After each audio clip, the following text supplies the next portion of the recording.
Hi friends, అందరికీ భారత వాతావరణ శాఖ చల్లని కబురు చెప్పింది. ఎండల నుంచి అల్లాడిపోతూ ఉన్న ఆంధ్రప్రదేశ్ ప్రజలకు వాతావరణ శాఖ తీపి కబురు అందించింది. ఈరోజు ఈ విషయం గురించి పూర్తి వివరాలు తెలుసుకునే ముందుగా మా నుంచి మీకు ఒక రిక్వెస్ట్.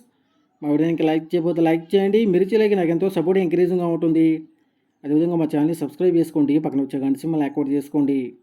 ఫ్రెండ్స్, దక్షిణ ఛత్తీస్గఢ్ నుంచి దక్షిణ తమిళనాడు వరకు తెలంగాణ, రాయలసీమ మీదుగా సముద్ర మట్టానికి సగటు 0.9 కిలోమీటర్ల ఎత్తులో అల్పపీడన ద్రోణి విస్తరించి ఉంది.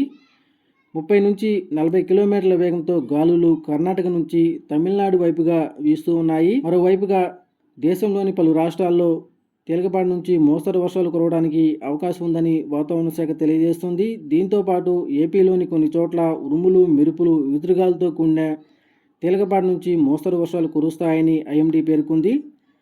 అయితే తెలంగాణలోని పలు జిల్లాల్లో కూడా చెదురుముదురుగా అక్కడక్కడ వర్షాలు కురిసే అవకాశం ఉందని కూడా వాతావరణ శాఖ స్పష్టం చేస్తుంది. ఇప్పటికే 2 తెలుగు రాష్ట్రాల్లో తీవ్ర ఎండలు అయితే కొనసాగుతూ ఉన్నాయి.